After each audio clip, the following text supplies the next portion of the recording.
Hello, ladies and gentlemen. This is Ball Not Court Podcast host Cortez Paul. Along with my co-host Paul Mack. I want to thank you folks for tuning in today and listening to the show. Basically, we cover basketball, football, NCAA, or anything that's related to current events with a humorous twist to it, at least. You can follow the podcast at BIOC Podcast at X or Twitter. We're also on Instagram at the same name, BIOC Podcast. You go to our YouTube channel, that's also BIOC Podcast. Our Facebook page is Balls Not Court Podcast. So if you could please just give us a like, shout, comment on any of those, and definitely subscribe to our YouTube channel. And we thank you for listening and enjoy the show. Balls Not Court Podcast. Thank you very much.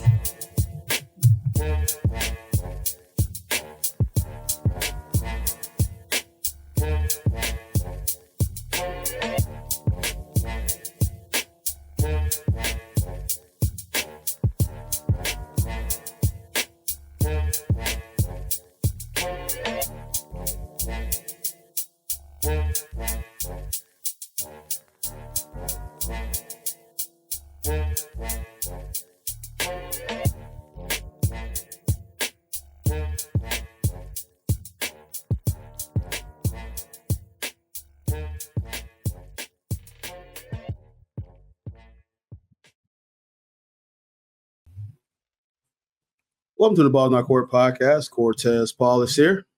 Mr. Paul Mack, the usual. How's it going, boss man? What's up, man? Welcome back. Welcome back. Had to try to steer this thing without you last week, but Magic had a lot of home games, so I get it, bro. I get it. You were a busy boy. 7 home games they had, man. 7 home games. The summer's always weird like that. They have like cramming a bunch of home games because they just gave us the most road games to start the year. And somehow this team get 7 home games. So blessing the skies, all the injuries. So I ain't complaining about it, man. But I saw you and Mr. Saul held it down. So salute to him. Sir. Yeah. How was your Christmas, man? Christmas was wonderful, man. Great basketball game slate. So I enjoyed some basketball, football games was But usually we do like a Christmas game every year, but gets a lot of people kind of stood in, so just kind of canceled out and said, hey, I'm just going to spend time with family. And then I came back to my place because I had to work the next day and really locked in for the work week, and which was only 2 days, because hence why I didn't make the podcast the one time, because I was locked into these Magic games. So, you pay all this money for these season tickets, so I'm not using them. So. Y'all made it out. Y'all made it out virtually unscathed, considering the circumstances. I mean, a couple of crazy wins. Yeah. I learned my lesson. I did stay for the one that happened last night. So usually I tell people this. Usually I do stay till like the 6-minute mark or the 4th, but dealing with Heat fans is fun. Not really. So, and they was feeling themselves being up 22. Mo Wagner had a season-ending injury, so I just went in the mood, man. I just left. So come to find out, they came back and they did it twice. So a little bit of home cooking, a little bit of magic miracles. You can't say, do you believe in magic? Because I guess it's been patented. So David still had to catch himself by saying, do you believe in miracles? Didn't say you could believe in magic because I guess they're getting lawsuits out here. Sports, If we get big, don't sue me. Whoever owns that tagline. I don't have much money. I think it's McDonald's, bro. I think it was an old McDonald's bit. Hey, probably.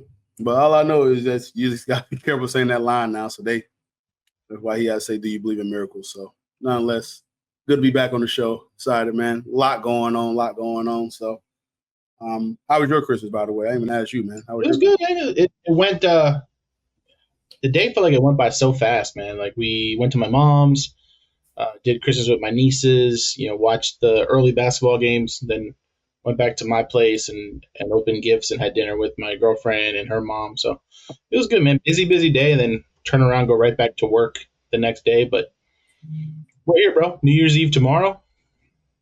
New year, new us, right? Hey, I saw you completed your 25 nights of movies, man. That was pretty cool. I saw you post that every day. Every year, man. Every year we try to squeeze in some different ones. So like we'll look for like obscure random movies that maybe I've never heard of or no one's ever heard of. And then like obviously like the week leading in, like those 7 days leading in, it's the staples, you know, Santa Claus, Home Alone, Christmas Story, National Lampoon. And then of course we always watch Die Hard on Christmas Day. I saw that, man. I was like, y'all ain't know you follow Mr. Mac, man. He was posting every day, every night about what Christmas movie he was watching. So it was kind of cool to follow, see what he's tuning into now. Man, accountability. Gotta do it. There you go. Hey, reason for the season, right? That's it. All right. Well, hey, let's get into it, man. Got a lot of playoff scenarios that we need to discuss and clinching and who all can make the playoffs and what seeding is going to happen. So we'll start with the race for the NFC North.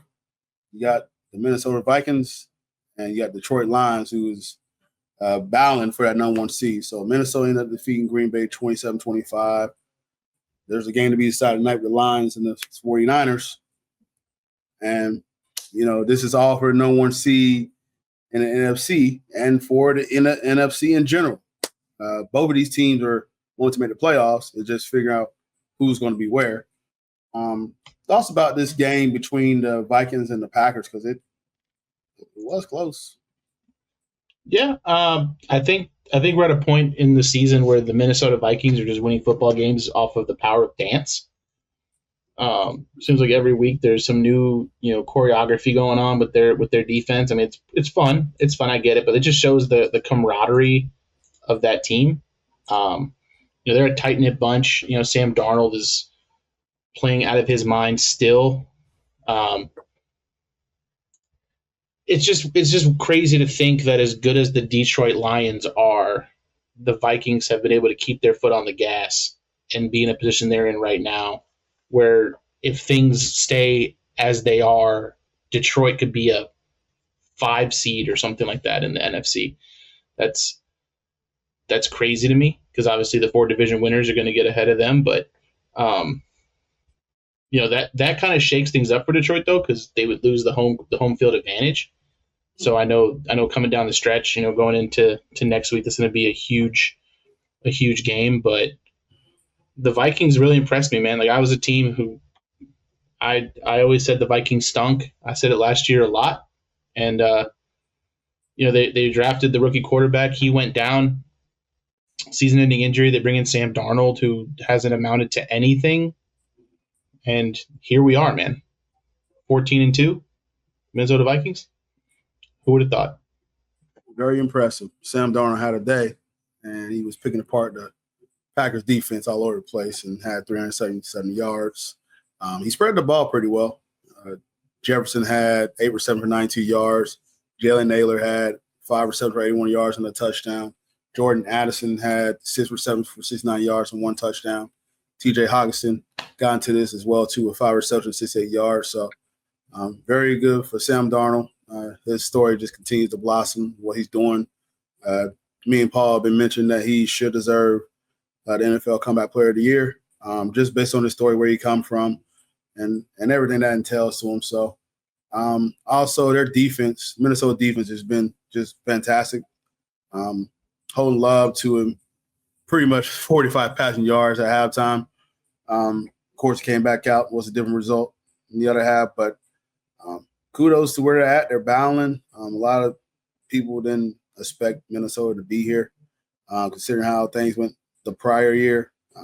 That Kirk Cousins is now going to another team, and Kirk Cousins was a pivotal piece for them the last few years in their franchise. So it was definitely very impressive for them to win against Green Bay, who's Green Bay in right of itself is a fantastic football team. So kudos to them. Sam Darnold's journey, man. What's there to be said about this guy, man? Like, and then also, what to say about just quarterbacks in general, just that position? Because I think we've had this talk before. Like, I think quarterbacks are given up on, you know, way too early in their career. They're labeled as busts. They're all these things. They have to carry, so much. I recently, my girlfriend's been sick, so I recently caught up on that Aaron Rodgers Enigma documentary on Netflix. And just like, sure, he's kind of done some stuff himself, but like the limelight and stuff that a quarterback gets, like you almost wonder if he wasn't the quarterback and didn't win a Super Bowl and MVPs, if all that stuff that he did like would have mattered. Like the quarterback is just all eyes on me. And you just see like how the quarterback is treated. And just knowing that this guy literally was drafted by the Jets in 2018, spent 3 years with the Jets, 2 years in Carolina, 1 year in San Francisco. And then here he is in Minnesota having the greatest year of his career, 7 years in. A guy who was literally written off probably 3 years ago when he was banished to the Carolina Panthers. But it just shows, man, like there's a lot of talent in this league. And a lot of times it's just, football is a league of coaching and systems, and you have to have faith and you have to believe in your players. And, sometimes you just fall into the right spot. Like I would have never guessed that he would have even seen the field with the Vikings, with the way that, they drafted JJ McCarthy, and they had a lot of plans. I know they had no plans of him being their starting quarterback. If JJ McCarthy was healthy, he probably would have started week 1. Yep. And we wouldn't have seen Sam Darnold.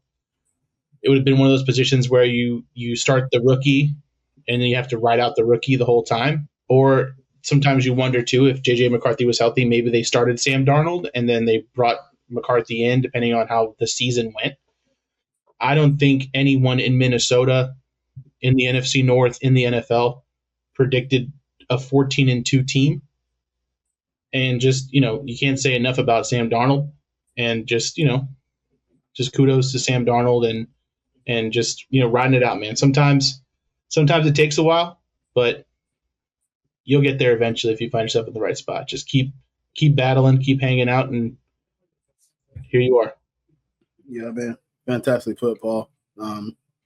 Just amazing to see his journey, and you broke it down very well there. So I don't have anything else to add in that part of that segment, but it's fun to see where he came from to where he's going now, and let's see where the story goes. The chapter is still yet to be finished, so he's got a big chance coming up this following week to really add to this chapter and see what the story can be. So in that sense, Paul, this game coming up next week, and this is hoping that Detroit or in Minnesota case, they hope that they overlook this game that they're playing tonight.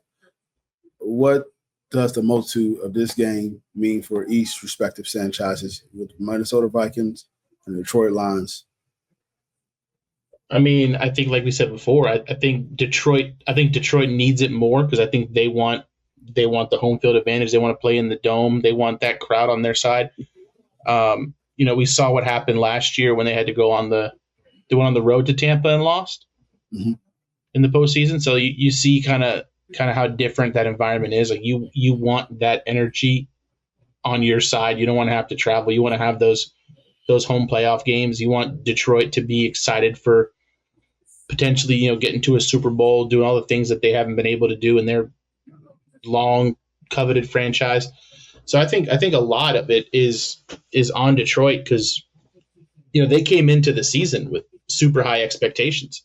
I mean, they were a great team last year. They made a deep playoff run. It just so happens that Minnesota is, exceeding their talent level and exceeding the expectations of the NFL. And obviously, Green Bay's got 11 wins. So you have all these things to worry about. But I just think if you're Detroit, you have to secure tonight.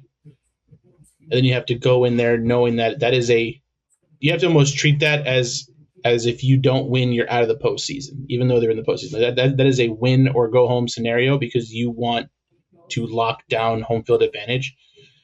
Because if you can't do that, then like it's for nothing. You know what I mean? What's a 14-3 season? What is that? It's nothing. If you can't secure the division, You can't lock down home field. You can't do any of that stuff. Because my thing is, you win also, you probably get the first round bye. There's a lot on the line for that game. Because right now Minnesota's sitting at the 1, so they get the first round bye. Yeah. So, you know what I mean? No, it's definitely the magnitude of this game here. That division just been a gauntlet this whole season between those three teams. And just from a historical perspective, not that Detroit Lions care, but for them, this would be historical in the sense that this would be the first time they ever had an NFC number 1 seed in history. So as soon as the NFL started seeding in 1975, there's 5 teams, AFC and NFC respectively, that never got number 1 seed in the conference. Detroit Lions being one of them. Tampa Bay Buccaneers, Arizona Cardinals, New York Jets, and the Houston Texans are the other teams. So something for that fan base to kind of get another, cork off their shoulder and say, hey, this team is progressing where we want it to be.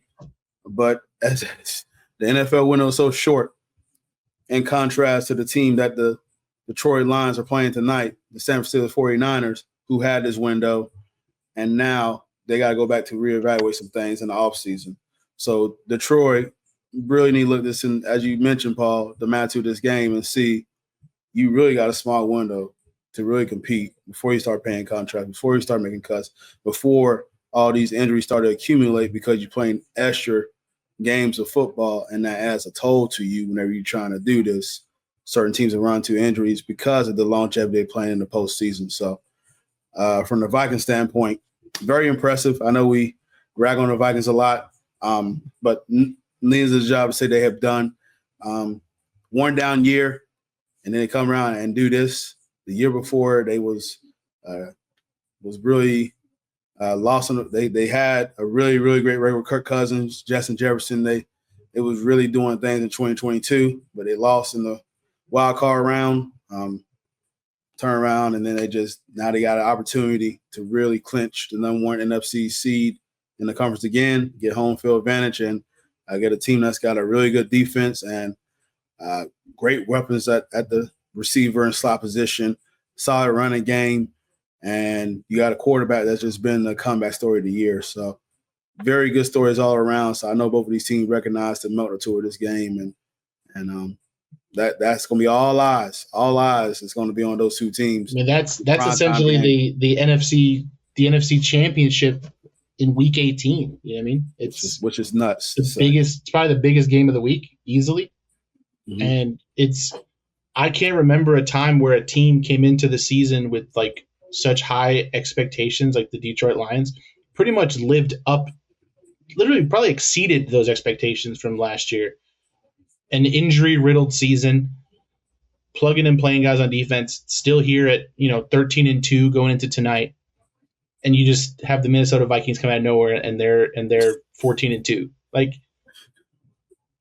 it's why we play the game, but it's just crazy because there's nothing harder than playing with expectations, and the Lions embraced it. Dan Campbell embraces it. That team is reflective of his personality and the things that he does, things that he says, and he knew what they were coming into, mm-hmm. and they've exceeded how good I thought they would be. I thought they were a 10-12 win team probably, but knowing how that division is, you got to figure that sometimes you're going to get potentially 3 losses to 4 losses out of that division, and they're just steamrolling it, man, with all their injuries, all the things they've had going on. So you want it for Detroit, like you want that fan base to experience something they never experienced before. They're one of the oldest teams in the NFL. Like you want them to experience that. So I'm gonna be rooting for Detroit. I want to see them, get that number 1 seed. Yeah, absolutely. And that's why I mentioned that because I said I'm pretty sure they don't care, but their fan base, people that support them, people that root from afar. A lot of people feel like Detroit is America's team, man, because where this team was and what you guys saw in the past with them going to arenas and putting brown paper bags with their face and was rooting for no one draft picks. And they had, Matt Stafford, who went somewhere else and won a Super Bowl ring. Calvin Johnson was their really go-to guy. Barry Sanders was one of the best running backs that ever played this game. So the Lions fan has been through ups and downs, more than downs than ups. And so for these fans here, and a bunch of my friends that live in Detroit, I'm really pulling for them as well. So sorry to my friends that are Vikings fans. I know a few that are Vikings fans. They probably like cursing me. You know a few Vikings fans? That's crazy. I know a few. Yeah. I know a few. So, yeah. All right. NFC South scenario. I don't think we'll go over this much, but you got the Tampa Bay playing the Saints, and then you got the Falcons playing the Panthers. As you saw last night, really the Falcons had a chance and notch on to make this very more intriguing what this should be, but there still is like a little dancer's chance if the Bucs just really go around and screw this up. But do we just agree that the Bucs will win this division, Paul? Do we just agree, or do you got some? Yeah, I would hope so. The Falcons had their chances. You know what I mean? They went on a bad run late, lost a lot of games. To the point where they basically eradicated Kirk Cousins. I don't even know if that guy's in the city anymore. He's gone now. Kirko changed to Kirko something. I don't know. You got Penix Jr. now as a starter. They've tried some different things there at the quarterback position. Yeah, because it's what Tampa wins, they're in. It's theirs. Pretty much. If Tampa loses, Atlanta has to win. If they're tied with the same record, Atlanta owns the tiebreaker. Mm-hmm. All that kind of stuff. But yeah, it's Tampa's to lose. I expect Tampa to handle the Saints. I don't see that being a situation that they can drop that game. They're playing for a lot. Mike Evans probably needs like 100 receiving yards to keep his 1,000-yard receiving season going. Yeah, he got some bonus money he can win too. Yeah, but that's still impressive. I mean, this will be every year his career got over 1,000 yards. Mm-hmm.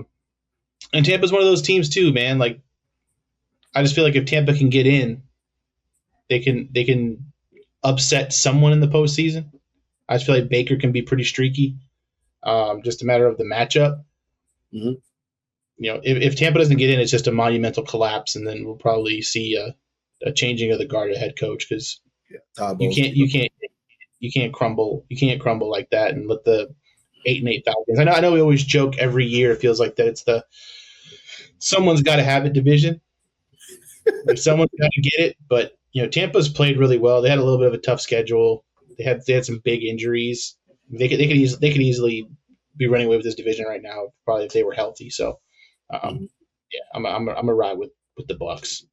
Yeah, same. I got the Bucs handling the Saints very easily, and yeah, I know the Falcons play the Panthers, but you got a rookie quarterback, anything can happen. Michael Penix is still coming along. I know they got Bijan Robinson, who had a great game last night, but I just don't see it either. All right, another division. You got the AFC North division. You got the Ravens and the Browns. Ravens playing the Browns. And then the Steelers are playing the Bengals. What's up with Steelers, man? Is this who we thought they were? I know we've been waiting for a minute like, man, the Steelers are still winning. They're still winning. They're still winning. And uh-oh. Yeah, I think, the defense can only carry them so much. I mean, that defense is outstanding. But it was a matter of time. The Cinderella story of the Pittsburgh Steelers. They kept their above 500 seasons under Mike Tomlin alive, so they did that. I mean, they got 10 wins, but you know how sports are. There's a time and a place where you want to start winning and losing football games, and this ain't that time. Yeah, 100%. You can come out and be 7-0, 8-0. It doesn't matter what it is. But if you're dropping 3-4 in a row coming into the final weeks of the season, and your locker room seems like it's a little disgruntled, and there's some people pointing fingers at people, and there's some stuff going on, like it's not a good vibe.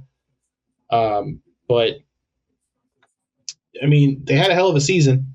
It's just they're not as good as Baltimore, and honestly, the world better hope that the Bengals don't somehow pull off some sort of miracle and get into the postseason, because that offense is big scary, and they have about a 6% chance, depending on what happens. So, Pittsburgh better lock it down. Everyone better do what they're supposed to do, because I don't think that you want some miraculous situation to go down where the Bengals limp their way into the playoffs, because Joe Burrow and the way that offense is playing, you don't want that on your watch. So everybody needs to handle business in the NFC North. Pittsburgh's got the Bengals. They need to beat them, because God forbid if Cool Joe finds a way. Yeah, I ain't gonna lie. The Steelers going in their own direction. The Bengals are heating up, and so that'll be a low key fun game to watch. See how it happens there. For my stress level too, as one of the guys who's rooting for one of the wild card teams in this whole mess here. But speak on the Ravens, man. I know that we both talk about how the Ravens are a threat, and I'm just going to say they're probably going to win this division. But how you see them as a threat compared going up against the Bills and the Chiefs? I still firmly stand on, I don't like them if the game is close and dirty and drag them out, pound them football. Like, they win a lot of big games. They get in the lead early. They do some things Lamar Jackson does Lamar Jackson things. Derrick Henry's had a hell of a season. Considering how he started off, I mean, he wasn't getting the ball the first few weeks, and look at him now. I think he set the Ravens touchdown record or something like that this year. Mm-hmm. So it's the teams going in the right direction at the right time. But at the same, with that being said, if a game is within a touchdown or within one possession, I just don't know if I can trust Baltimore. They haven't done it still. Like, they won that game earlier this year. They actually lost that game when Likely's toe was out of bounds. But their record in close games is still a thing you have to worry about, and it's the difference why you look at the Josh Allens, the Patrick Mahomes, these guys, even someone like Matthew Stafford with the Rams. Like, you just trust those guys down one possession, getting the ball with under a minute to go, that they can get you there. And I just don't know if Lamar's proven that enough. Like, he could run all he wants. He can make all the highlight plays he wants, but until he wins that huge come from behind playoff game, like, Baltimore is just going to be Baltimore. Yeah. Baltimore has all the tools to go on a deep postseason run. They're going to need their running game in inclement weather to these environments they're going to potentially go to. Buffalo and Kansas City, tends of snow in January. Be really cold. The thing is, what we saw from Lamar Jackson last year in the postseason, are we going to see that Lamar Jackson where he's just trying to be a pocket passer and just really trying to play precision football? Brother, you are here for a reason. You're unique for a reason. You just passed Michael Vick in total rushing yards from a quarterback position. It's a big achievement that you just completed here this weekend. So for the love of God, do what gets you there and do what can take you to a be national special, height. man. Just be special. 1%. If you got to run the ball and throw the ball 10 times and you know that you can run the ball, just do it, man. You got enough weapons that can help you out, and you got Derrick Henry back there for the love of God. Get that guy the ball, at least get 2 or 3 yards a pop. I don't care, man. And then make it easy for yourself on third down and present an option that you can go ahead and make this game ugly. But, man, this is me knowing that they can be a threat, but as Paul mentioned, with the same old horrors and the ghosts that they've seen in the past come back and hunt them when they can't play in the close games. And Lamar Jackson becomes different, or he's trying to put on this proof that I'm a pocket passer too. we know you got your times where you are a pocket passer, man. Damn it, man, use your legs. What got you there? And feed off that, run off that, play action off that, do what you got to do.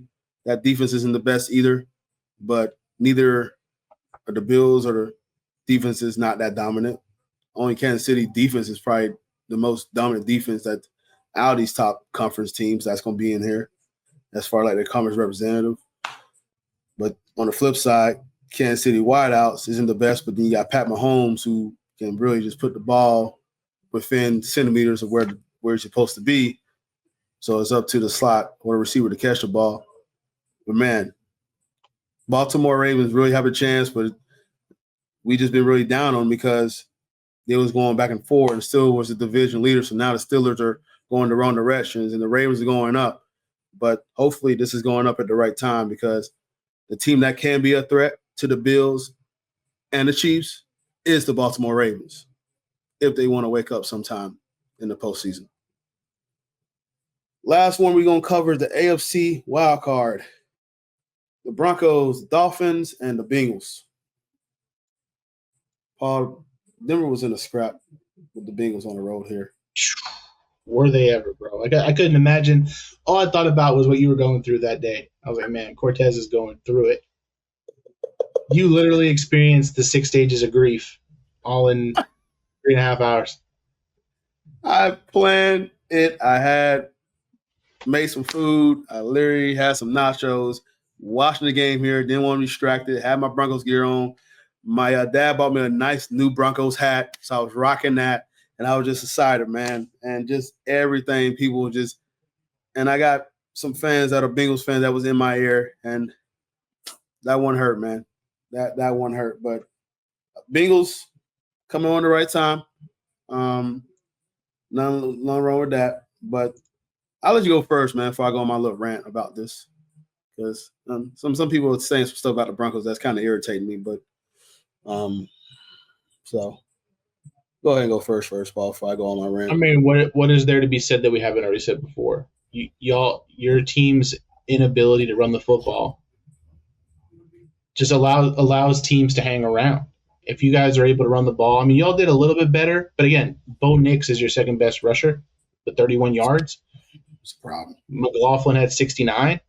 But I mean, you're not controlling the clock, and you're giving yourself a situation to where you're putting a lot of pressure on Bo Nix. And Bo Nix played great. I mean, he had one turnover. But like you're putting him in positions where he's getting, third and mediums, and he has to try to make a play. Those are different if they're third and short. If that's 3rd and 2, 3rd and 3, it's a whole different, play call. But you guys got to run the football, man. Like your defense has been there all year long, and Joe Burrow threw for 412 yards, 3 touchdowns, no picks. That's the game, man. I mean, T. Higgins caught for over 100. Jamar Chase caught for over 100. Mike Gesicki had almost 90. Mm-hmm. I mean, you guys just couldn't make a stop when you needed to make a stop, and I think it doesn't help when you do make a stop and then your offense just 3 and outs it and gives it right back. I imagine on your defense guarding that Bengals offense, it is exhausting. And if you can get them to punt, to have to go right back out there in a minute and a half because your offense can't move the ball, it's got to be frustrating. This game could have been wide open, but I'm going to give credit to the Denver's defense in the red zone because they did go ahead and kind of hold them down there where Bengals could have really ran away with this thing, but to kind of hold them up and then Bengals, believe that offense enough that they went for it on 4th down and just could not come up with it, man. So as Paul mentioned, I went through all them other stages of grease, man. It was a mess, but no, man. Let me go on a little rant right quick, man, because I've been watching some news media and everybody like, oh well, we don't want to see the Broncos there. We don't want to see the Broncos there, and now we get in this narrative because now the Chiefs, which I wish the Chiefs play their full roster, but they're not going to be dumb. They realize that, oh, yeah, it's our division rival. But at the end of the day, what's more important, being a division rival or winning a Super Bowl? Chiefs going to rest their stars and be all rest up. So it is what it is. So needless to say, they're playing in Mile High. They're going up to Denver. Denver is very good at home. They're playing as backups. Denver's motivated. The last few games they had played, they just didn't finish.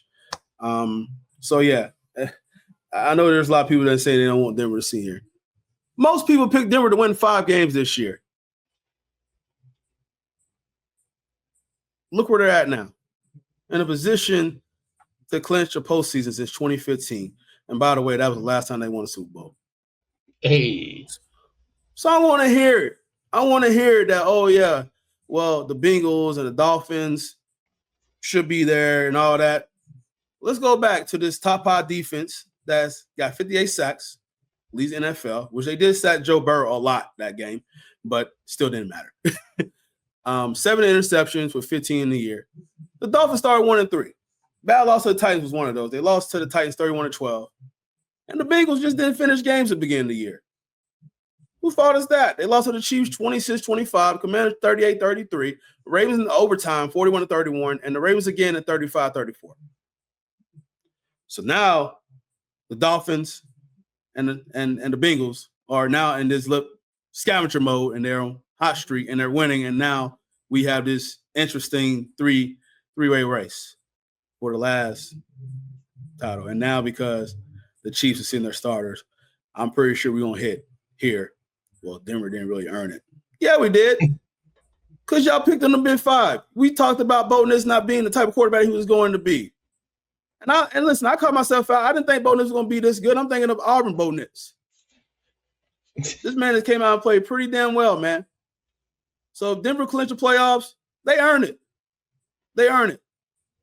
Fair and square. And guess what? They went to overtime with the best offense in the league, or the hottest offense in the league, in their field. And because Sean Payton was playing conservative and we're trying to run the ball and not get a first down so we can end the game, because on Zach Taylor's, which I thought was dumb why he went for the touchdown. Why go for the touchdown at 8 o'clock and you gave us that much time to go get us to overtime? That was dumb. That was dumb. And I'm like, why did he do that? Because Denver, Bo Nix went down the field and scored. He scored. So that was just fools on their part to do that. So before all the media go on and Denver, if they do win this game against the Chiefs because they're playing against their backups, tough luck. The 2 teams that's below us controlled their destiny at the beginning of the year. Denver won games at the beginning of the year and caught the league by surprise to put themselves in a position to have this cushion. Now it's on Denver to finish the job and not realize that we're playing the backups. And don't undermine your opponent because it's any given Sunday. You lose this, Denver, as great a season that you have, fair enough, it'll be a failure. It'll be a failure. That's all I gotta say. It is a weird situation where people are just like, Denver doesn't deserve it. You know, a team where their over under this year was 5 wins, and they're potentially going to be a 10-win team if they win out next week. I mean, that's 10 wins, man. No matter how you get them, 10 wins is 10 wins, and that's still an impressive feat with a rookie quarterback. A team who on paper, I mean, they're not a 10-win team. They are playing well above their pay grade right now. Whether that's kudos to Sean Payton, whether that's Bo Nix. I know obviously it's the defense, but you have to at some point recognize that a team's ahead of schedule, and this with the Orlando Magic. I mean. Mm-hmm. When you're ahead of schedule, you're ahead of schedule. Yeah. No one expects these teams to do things, and then when they start doing stuff, people talk about it's a fluke, it's fluky, it's not whatever. And then they just keep showing up and keep impressing you, every game, every week. So, I think Denver's a team because of their defense. I don't know. Again, it's gonna be how things match up, but they might be able to upset somebody in a playoff game. Mm-hmm. They can catch somebody sleeping. That defense is really good. Like you said, lead the league in sacks. I mean, they force turnovers. You just got to be able to run the ball. because in the postseason, if you can't run the ball, if you're one dimensional in the playoffs, you're out of here. You're toast. You're cooked. So they got to figure out how they're going to get the ball going on the ground, and they have to just get Bo Nix the third and manageable. I think if it's third and manageable, I think he's smart enough. He can make the plays. He's mobile. He could run, but there's not a lot of plays you can drop for a rookie quarterback. 3rd and 7, 3rd and 6, 3rd and 8. It gets tough when the defense can crowd the box and they can put pressure on your quarterback because he needs 6 seconds, 10 seconds to get the ball out of his hands. It's a tough ask for anyone, especially a rookie quarterback. So, yeah, man, I'm here for the Broncos. I have some friends who are Broncos fans aside from yourself. So, why not? Why not the Broncos? Yeah, exactly. So, just my little rant. I just heard some people talking about the Broncos. I'm just like, yo, what is the Bengals situation? Like, does everyone have to lose? Bengals got to win, and the Broncos has to lose. It doesn't matter what the Dolphins do, I believe. Dolphins situation is, I had this pulled up. Here it is. Let's see. Broncos, 83% chance, and the Bengals. I literally just had the scenario pulled up. Bengals are 6% probability. Dolphins are 12% probability. Yeah, give me a second. I had this pulled up because I literally just kind of read over this. They had a scenario breakdown on NFL.com about the scenarios. So, we'll come back to that. But I would assume with a 6% chance, the Bengals are going to need both of them to lose. Because if the Bengals win and the Dolphins win, they're both going to be 9-8. So I don't know how the tiebreaker there goes. Basically, if the Broncos lose, Dolphins win, Bengals win, they're all 9-8. Yep, they're all 9-8. But I know the tiebreaker from the Bengals Broncos, I would go to the Bengals. The Bengals play the Dolphins this year. Waiting for my Wi-Fi to load up this article. I literally just had it. Because on NFL.com, they have a little article, and they literally broke down this whole three-way. All right, here we go. Week 18 playoff scenarios. If you're in there, we're better than mine. Pull it up, but it's on NFL.com. Week 18 playoff scenarios, but it's pulling up now.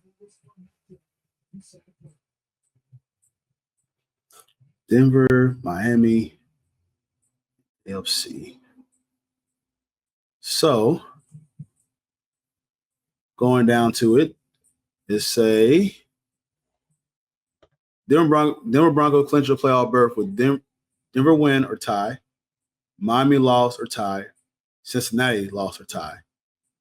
The Cincinnati clinches a playoff berth with a Cincinnati win plus a Denver loss plus a Miami loss or tie. So Miami loss or tie, Cincinnati can get in there. On the flip side, Miami Dolphins clinch if Miami win and Denver loses. So I had that flip-flop. It doesn't matter what Cincinnati do for Miami. It matters what Denver does. Right. So, which I got some Dolphin fans really, really rooting hard against my Broncos. That's the thing, though. Like you're gonna give Denver a hard time, and you're gonna tell me that the Dolphins deserve to be in the postseason. Which they didn't. Two of them didn't play. Their backup played, right? So I think so. Yeah. Yeah. So I mean, those two just want to finally take some credit when he want to play these last few games. He might be playing this game here. He might have no choice. They're playing the Jets. Their backup can beat the Jets. Yeah, Huntley played very, very well. But they did, like I said, they played the Browns and the Jets. So closing it out there. But that's the scenarios there. So, let's go to you got any players of the week by barbecue? I went basketball this time. I ain't going football. It's gonna hurt your feelings a little bit, but oh man. Actually, you know what? I'm not gonna go football. I'm gonna go basketball too. You know who's invited to the cookout? My man Najee Harris. Or not Najee Marshall. Not my man Najee Marshall. And PJ Washington, the two of them. I don't know what's in the water in the NBA, but there are some feisty boys out here the last few weeks in the NBA, and you know what? I'm here for it. We're talking about how we want 90s style basketball, and you know the Celtics coach talking about how he wants to bring back fighting in the league. It's here now. My man Najee straight threw a hook at Yusuf Nurkic. About knocked his clock off. PJ Washington came in with a little shove. 3 guys got ejected, suspensions. I'm here for it because at the end of the day, those are the guys you want on your basketball team. Yeah. And I hit a parlay because Najee Marshall got ejected. You bet him on the under? Oh yeah. So way to be for the boys. You made him a I appreciate that. Way to stand up. Way to stand up for your homies and help my pocket out. I appreciate that. You better use some of that parlay money to make that barbecue for him. Oh yeah, I'll get him whatever he wants because honestly, he might punch me in the head. So I'm scared. But shout out to the enforcers out there. Shout out to those guys that hold it down. You're gonna go and you're gonna go knock Daniel Gafford to the ground and think that nothing's gonna go on, and then Nurkic thought that he's all big. He was gonna push him in the face. Nah, bro, that ain't happening. So anyone who's down for a throwdown can come to the hoedown. We're here, bro. You know what killed me? He changed his picture to that little scruffle. And then on his tag is like Christ first. Yeah, man. Yeah, those men of God are the scariest people in the world. You gotta watch out for them. I'm a man of God, but you can catch these hands. Mm-hmm. Catch these blessings. Mm-hmm. That's it. Giving out blessings and catching fades. That's it. So shout out Najee Marshall. My guy. This guy's kind of made this guy stinks segment a few times. But shout out to Tyrese Halliburton, man. He had a hell of a game, man. Beating the Celtics 123-114. Don't know if it's a turnaround for him the last few weeks or so. He's been looking somewhat like himself in the past. But 31 points, 6 rebounds, 7 assists, beating the Celtics, who Celtics are kind of taking a step back with a few injuries and looking a little human after all and missing 3-pointers. So, but Tyrese, shout out, man. As far as the barbecue, man, we're going to do some kebabs. Bring over some of the white ladies, man. That's all you got to do. It doesn't matter what you're serving. Just got to bring the white ladies over. Just bring the white girls over. We'll bring some Smirnoff Ice. Mm-hmm. Whatever gets the ladies there, he's there. He's in there. Yeah, I'm in there. Mm-hmm. I'm in there. Shout out. Yeah, I gotta work it in somehow. That's why he's invited to the barbecue. All right. You ever got this guy's state segment? Yeah, I do. Oh, he does. He does. All right. Can't wait to hear it. They've made this segment multiple times this season, and they had one job, and it was to not win. And they went out there, and what did they do? The New York Giants went out and won a meaningless football game that doesn't matter for the record, doesn't matter for the standings. They literally forfeited the number 1 pick of the NFL draft by winning. They had the number 1 pick secured. They were starting their 3rd string quarterback, someone you know very well, Mr. Drew Lock, out there just rapping to Gucci Mane or whatever he's doing on the sidelines. Put over my city, Young Jeezy, baby. That's a Young Jeezy. That's what it was. It's Young Jeezy. That's right. But yeah, no, just how can a team be at a point in the season or whatever where winning upsets me.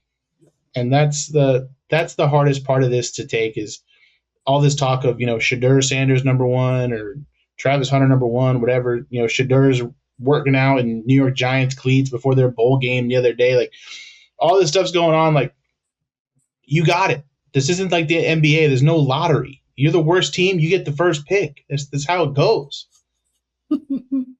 Just fucking lose. You've lost all season. You've lost every game you've tried to win. Why are you trying to win now? It doesn't matter, because you could have been winners with the number one pick. And now you're just the winningest fucking loser. And that sucks. So, New York Giants, I'm just glad it's over. And, maybe we can still get the number one pick depending on how the season ends, but we had it in the bag, and we just could have secured the bag, and we fumbled the bag. So, to the New York Giants. Oh, brother, this guy stinks! I mean, use that soundbite around. I know you're really mad. Yeah. Oh, man. I want them to feel it in their bones. Man. I'm sorry. I know that killed your soul a little bit. You're out here hunting for the playoffs, bro. And, like, we had it secure. We had the number one pick secure. We could have saved our franchise. And we just don't want it. Yeah. I hear you. All right, man. So Mike Brown got fired from the Kings this past week. He was a reigning coach of the year. So I wonder, this coach of the year curse continues. Doug Christie is now the interim coach. And the Kings, who are currently 13-19, 13-18 when they let Mike Brown go. What's next for the Kings, man? Paul? I mean, poor Mike Brown. I feel like Mike Brown, his entire coaching career, has just been that guy. Like, he's just been the scapegoat for a lot of teams. And he keeps getting opportunities. And like I say, coach of the year last year. It's tough, man. And like, no one really saw it coming. I know they're dealing with some stuff. I know they came out the gate struggling. I know they were a team that you're very high on. You have very, very high expectations for the Sacramento Kings.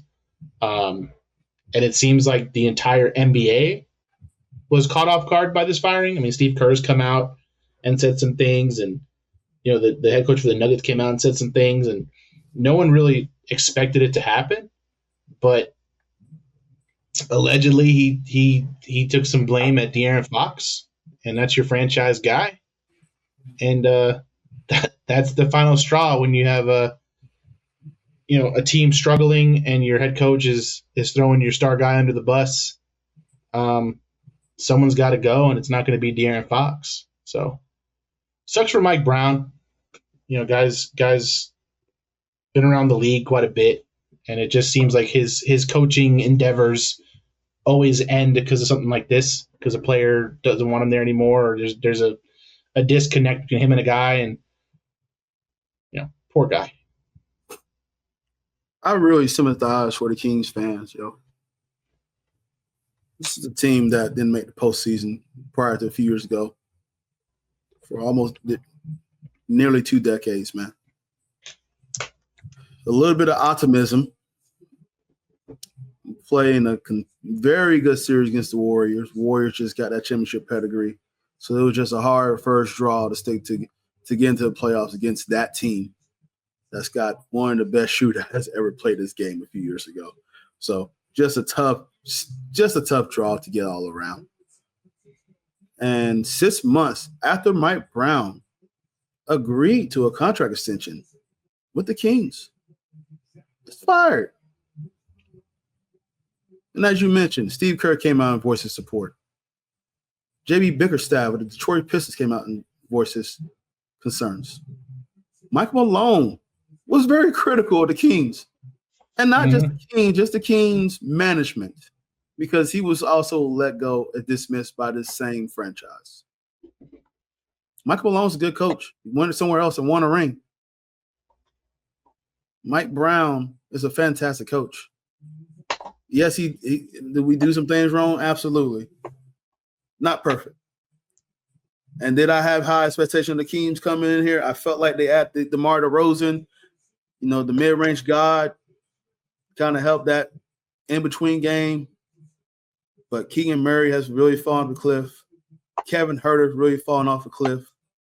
Malik Monk, hear his name every now and once again that he's doing something. There were rumors about floating around that Mike Brown wanted to put DeRozan on the bench.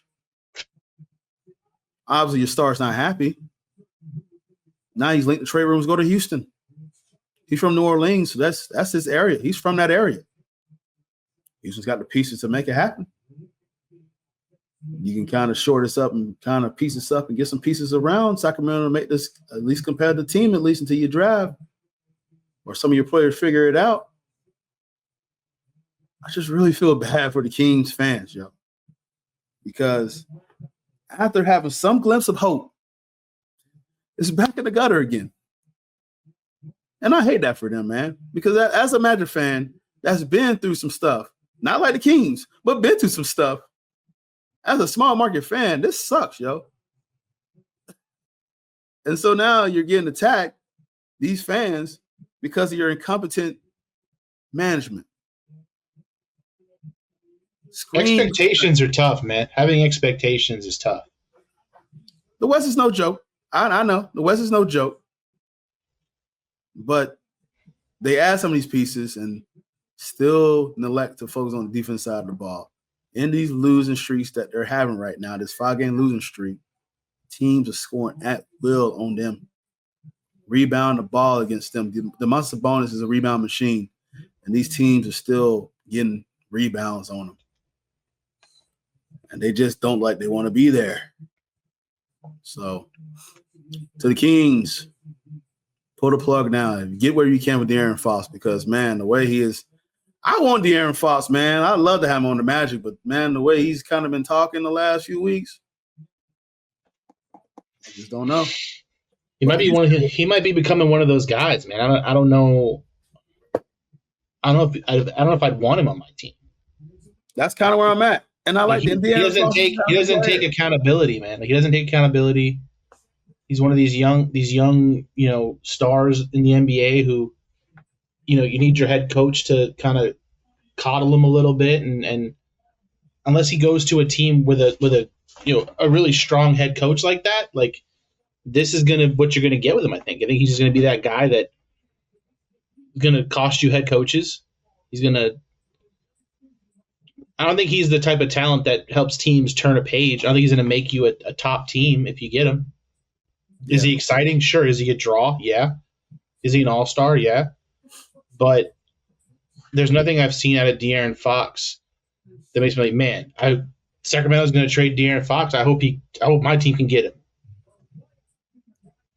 It's a point guard driven league, and when you have a point guard like that who, they've turned the keys over to him. It's his team, even though I feel like Sabonis is the best player on that team. They've gone out, like you said, they've gotten pieces around him. They've gotten him supporting guys. They got DeMar DeRozan. They have all these people, and none of it's working out. And then what does he do? He goes and gets in a spat with his head coach. And now his head coach is fired, and now they got to bring in an interim coach. And now the season is essentially a wash. Yeah, like what are you going to do?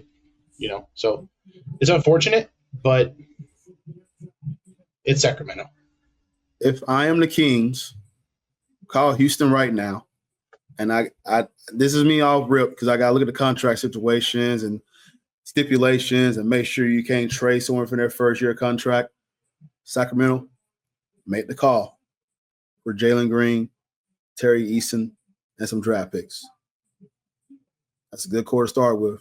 Take some of these other pieces like DeMar DeRozan, Malik Monk, get some draft capital, and salvage the situation. You can salvage the situation with De'Aaron Fox. He's an attractive enough piece to do that.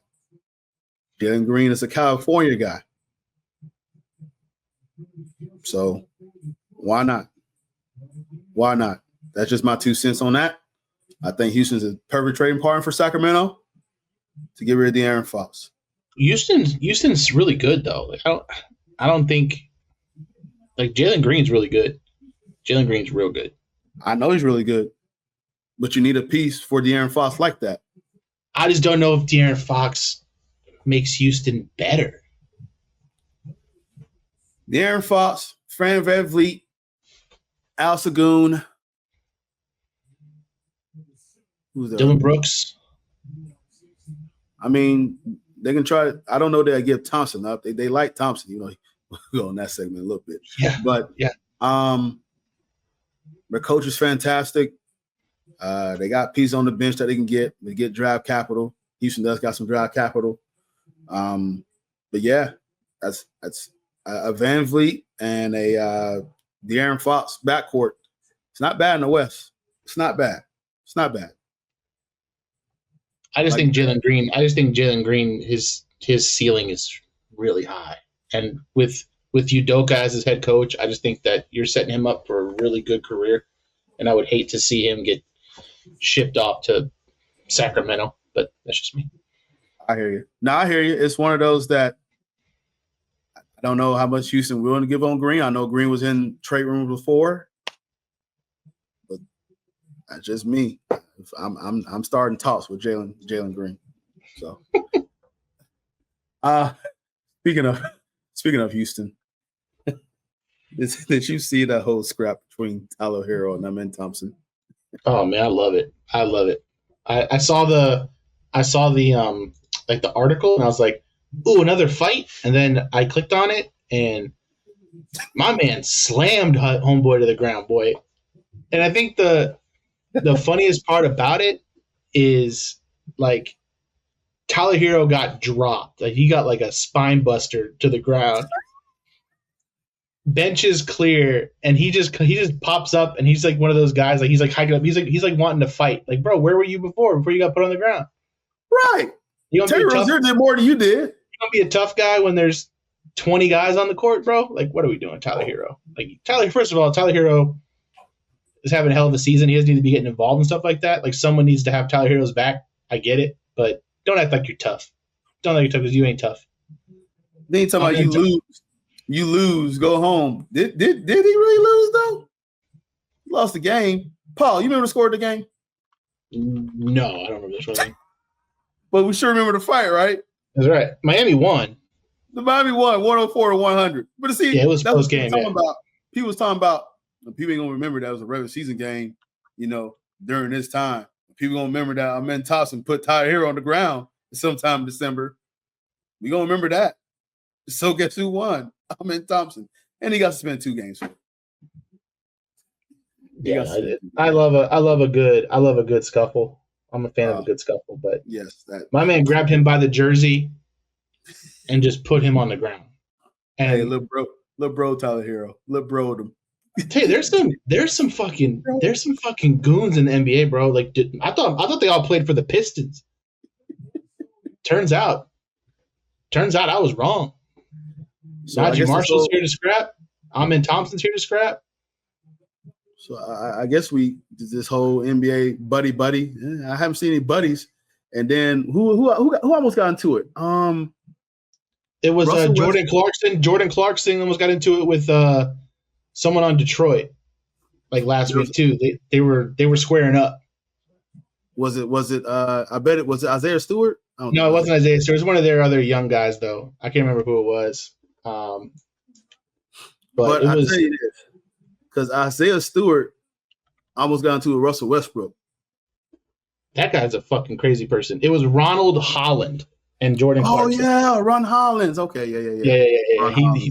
Jordan Clarkson just – I was like, oh, come on, bro. Then he only doing nothing. Now, listen, I ain't going to lie. Russell Westbrook and Isaiah Stewart be a good scrap. Isaiah Stewart's a maniac, bro. I don't know. But, hey, Russell's nuts, too. Right. That's the thing. Is Russell's nuts. Russell is crazy. Russell run up on him, bro. Now, I don't know how well that would go. He ain't backing down, though. No, he ain't backing down. Isaiah Stewart's got some solid enough strength, but I guess there was a little banter that they almost got in a fight, had to get separated. So, but you already know those two. I mean, Isaiah Stewart almost ran LeBron James, so like he doesn't care. That dude's nuts. Just for context, hold on a second. I got it for everybody right here. Who says, well, he's going to match up here. Let's see what happens. He bumps him, a little bump back, little pull, lock up. That's natural. Sit down, little boy. And then Rozier got on top of Thompson. And Rozier was the one that protected him. Yeah, Rozier was the one that ran over. And then Tyler Hero was going around like, you lost. Bro, you just got tossed around like a rag doll. Straight up. And Thompson straight tossed him around like a baby, bro. Dude. But hey, NBA scrappy again. And you know what? I'm here for it. Absolutely. Ratings are down. Let's just let people fight. They'll get everybody watching the NBA. All right, hottest teams in the league right now. OKC with a 10-game winning streak. Your New York Knicks with a 7-game winning streak. Cleveland Cavaliers had a 6-game winning streak. What do you think about these three teams, man? At least give me your thought on your Knicks first. I know you and Saul did a really deep down on it, but your team's winning, and right now they're playing the Wizards. Yeah, they're holding it. They're holding it out right now. The Knicks are showing some fight. Like I know, and Saul mentioned it last week. There was a lot of people who weren't 100% in on Karl Anthony Towns, but that man is playing out of his mind. Brunson dropped 55 the other day. They had some big road wins. The start of the season was a little rough. But I think they're where we thought they were. I think they're clicking on all cylinders now. I think they're a team where over time they were going to figure it out. I think the schedule recently has helped a bit too. I mean, they haven't had too hard of a schedule. I mean, they played the Magic twice in like a week because of the in-season tournament, and you guys are a third of the team you should be right now. So I mean, I don't know how. That is what it is. You got Washington tonight. But, the Knicks are where I figured they would be based off of last year. Like I firmly believe that when they made that trade that Towns would fit in well because him and Randall output-wise are similar, but Towns doesn't need the ball in his hands as much. So it frees up Brunson to still run the offense, and then Towns can still pick and pop, grab. I didn't think he would rebound the way he's rebounding, but leading the league in rebounds is impressive. That takes some pressure off like Josh Hart and those guys, so that those guys can get out and run a little bit more. Mikal Bridges has really picked it up as of late. I know he started the season off really, really rough, and people were questioning his jump shot and all that, and he went out and scored, 40 on Christmas, and he's playing really well. So, no, I'm happy with where the Knicks are, and just I like seeing them battle and win close games. Like that game against San Antonio on Christmas, they were losing most of that game, and they just hung tight, battled, made plays down the stretch. They were down another big one the other day, and they came back and won 2. They're in a dogfight right now with the Wizards for some reason. But in close games, I trust that team to pull it out because of their point guard and their veterans on their team. But the more surprising one of those three for me is probably OKC. Mm-hmm. A 10-game winning streak, especially being out west. And they're a team like on paper, like they're a terrible rebounding team. But their offense is at Holmgren too. Yeah, they're missing Chet Holmgren. They're like a bottom of the league rebounding team. Like they are a bad rebounding team. Yeah. But their offense is just so good that I guess you can fight your way through it.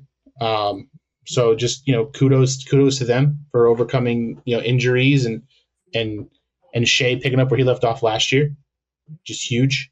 But anytime you could be out west and be on a 10-game winning streak, look out.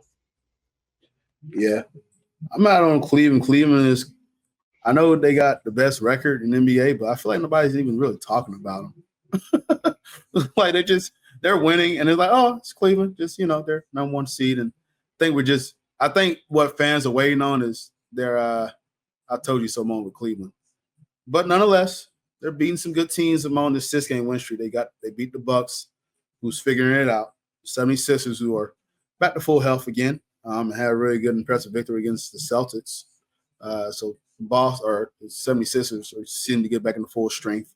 Don't know how that's long they're gonna last because slave players are in and out of the lineup. And then the Nuggets, you got Jokic, who's MVP candidate once again, and the Nuggets are really figuring it out. But yeah, man, the Cavs, no one's really talking about them. And Kenny Atkinson has kind of just took JB Bickerstaff team and implemented his philosophies and the way he wants to do things. And Evan Mobley is progressing as he should as a young big man in this league. And he's having a really good year and could be a defensive of the year candidate. I know women's going to probably run away with that award, but chess checkmate. But nonetheless, I feel like not too many people talking about the Cavs, man. But they should be getting talked about a little bit more. They're the Cavs. That's what I'm saying. That's just the sentiment of it. It's like it's the Cavs, and we're just waiting for them to screw up. But nonetheless, man, I didn't expect them to be. I expect them to be a top 4 team in the East, but to be the top team in the NBA. But once again, it is only going into January. But they're also one of those teams, though. They're similar to Boston, where they've been together for a while. They changed head coaches, but the team itself they don't really have any new pieces. You know what I mean? It's the same core team of the last 3 years. So it shouldn't be that surprising what you're saying. No, I don't think so. I think most teams, when you keep guys together, and you kind of have a system, like you said, I mean, it's basically Bickerstaff's team. But you've seen this with the Warriors when Steve Kerr took over, that Mark Jackson built those teams and Steve Kerr implemented his system and his ways, and you turn them into a championship team. Sometimes that's what you need. They need someone to build them up and orchestrate them and put them all together. And then there's just needs to be somebody else there that can pull the strings and get them to, play together and play outside of their expectations. And, this was a team that, made a little run last year, and they're a team that can get hot. They rebound very well. They have good guards, Darius Garland and Donovan Mitchell, great guards. You got Jared Allen and Mobley in your front court. So, the pieces are there. They're also one of the few teams who hasn't really dealt with injuries. So I think that's a big part of it too, is they've managed to stay healthy this whole season. They're not plugging and playing guys, so that's huge. But we'll see where they are, after the All-Star break, when things kind of the rest of the league starts to catch up, because there's a lot of teams that are getting hot right now, and a lot of teams that started the season off injured. So we'll see. But yeah, I mean they were going to be a top 4 team in the East. That was a given. Yeah, but 100%. So Boston's hurt right now. They're dropping some weird games lately, but we all know they'll figure it out. The Knicks are red hot. Indiana might figure it out a little bit. They might get hot. So we'll see. But anytime you're on a streak, you're on a streak. But I mean, they started the season off, what were they, 12-0, 13-0 when the season started? Yeah. So I think when you start off that way, a little 6-game win streak isn't that big of a deal. But like you said, they are still the best team in basketball, which is crazy. Yeah, man. Cavs fans got something to celebrate in December, so props to them. Close this segment. Magic closed their 7-game homestand. It was a gauntlet. I literally had drove from after work to go to some of these games. And during the holiday season, but it was fun watching them. They end up with a 3-4 record, miss all the injuries. They go on the road starting this week against the Pistons and the Raptors. So Pistons are playing very well. That's not your Pistons from last year. Bickerstaff over there is doing a great job. He went from the Cavs to there, and he's really doing well with that young ball club. So the Raptors are young and rebuilding. I think Scotty Barnes is back playing now, but I know he has some injury that he was dealing with at the beginning of the season, in the middle of the season. So that those will be some tough games to kind of get on the road. But Paulo is now getting out the hyperbolic chamber. He has been increasing workouts to return. He announced that he is fully healed from that oblique tear, and he is pretty much aiming, he said, at least about 1 or 2 weeks. So now on the injury report, it just shows outs, and then it upgrades to conditioning program or something like that. So he's trying to get conditioned back in, but it was up to Paulo. He would play yesterday. But team is going to take it slow by slow and let him kind of get his win back up. He said he hasn't dunked the ball yet, so he's really just trying to just get his body acclimated back to basketball shape. Even you guys that play street ball knows that playing street ball is exhausting.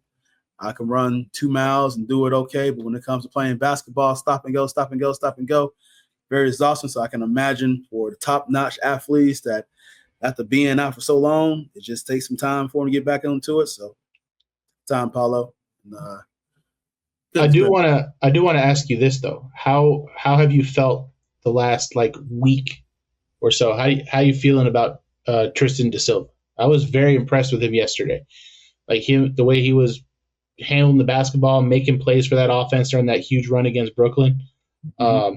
He looked kind of Franzy out there. He looked very like he could potentially be like a Franz Wagner type guy if you let him handle the ball and kind of facilitate the offense. I was impressed by him. I really am impressed with Tristan, and I was very high on the pick anyways, and I was hoping that he was going to be the guy we draft because I saw how he killed Florida firsthand. I'm like, man, this guy's nice. And but yeah, he had the same problem that Franz had his rookie year. Franz had problems finishing around the basket, and I want to say that's just because it's different competition. There's more athletes in the NBA, different rules opposed to college, so he's just adjusting. But there's times you can see that, man, this guy got it, man. And all I'm asking for Tristan da Silva to be is just be this elite role player, handle the ball, make the right plays, be a defensive presence on the side of the ball. And he has done that. And Jalen Suggs went out with a sprained wrist, and we asked our rookie lead us, as we've been doing with injuries and asking all these players to step up and lead us. And he answered the bell. And we had no business winning that game. But I learned my lesson, Paul. I stuck around. But I will say this. I gave it to the 6-minute mark. I was like, okay, I'm getting about 6 minutes and see where they're at. And they kept making the fight of it. And he led the brigade, man. And timely shot from him and Cole Anthony and Caleb Houston had a couple big ones. Yep, Caleb Houston. So, but no, Tristan da Silva, I know he should be in the rookie ladder, but I know people like rookie of the year. No, I wouldn't say that. But I do say he should be a top 5 rookie candidate for what he's been doing so far with all his injuries. And it is a blessing in disguise that he is playing with all these injuries because I believe that honestly he was just going to be getting spot minutes here. Same thing with AB when Markelle got hurt. He's learned about the fire, and it's a good experience for Tristan to do that. So very impressed with the rookie. I'm very impressed with the rookie, Paul. All right. Anything we need to add? We're good. We got an hour 16. I think we're good. No, man, it was beefy. We had a lot to catch up on, so we'll see where things stand next week. Next week should be a big show with playoffs and all that stuff kind of being figured out. So we'll see where we go from here. Maybe have to have a little playoff panel. Yep, we'll get a round table and get some postseason up here, and we'll make sure we get that squared away. But I'm super excited to see where this postseason can lead us, and hopefully I'm not stressed banging my head against the table next week. What could have been, but like Paul mentioned before in the podcast, is why we play the games, right? Mm-hmm. Absolutely. All right, so make sure y'all stay tuned for me and Paul during the week. We'll make sure we get this content out. I'm glad you guys are listening, tuning in. You can follow the podcast page at BOC Podcast on Twitter and X. Mr. Matt. Yes, sir. I'm on X at _Paul_Mac. I'm on Instagram at ThePaulMac520. And thanks to Saul last week, I'm now on Blue Sky at ThePaulMac on Blue Sky Social. So whatever. We're just out here, man, just doing the stuff, bro. Absolutely. Happy New Year to everybody. When we meet again, it'll be 2025. Beautiful. So you can follow me at _CP on X or Twitter. I'm also on Blue Sky as well. I created that a long time ago. I ain't checked it in a while, but I'm there as well. So you can go to a lot less horny than Twitter. I'll give it that. Don't worry, it'll get there. That'd be ruined by some filthy animals. So get that aspect. So as I mentioned on Twitter, you can also follow the podcast page at BLC Podcast, at YouTube, at TikTok. We're getting a lot of hits, by the way, thanks to the work that Paul Mack is putting in. On Instagram, BLC Podcast. Facebook is Ball in the Court Podcast. You can get the podcast anywhere you heard before. Tune in. We got many options.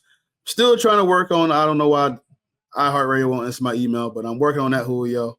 I apologize. I know Julio's my dog, even though he's getting on my nerves about these dang New York Jets. But I'm working on my man. I swear they won't respond to my email, so I don't know. But and you can catch us out Thursday, radiate.fm. That's right. Check it on What's Radiate. the time slot? 3 o'clock? 3 o'clock there. So this episode you will be listening to or currently listening to. It's on Radiate. So let's go. Shout out to that. And we're really just trying to expand the work here, man. Me and Paul have been working extremely hard to try to get this thing off the ground. So we do appreciate you guys for just tuning in and listening to our clips and the show regardless. So as Paul mentioned, Happy New Year's to you and yours, and blessed. Be safe. Be safe. Be safe. Be smart. Want to see you all into 2025. And speaking for the Ball Not Court Podcast, this is speaking for Paul Mack. This is Cortez Paul. Have a good evening and have a good New Year's. Peace.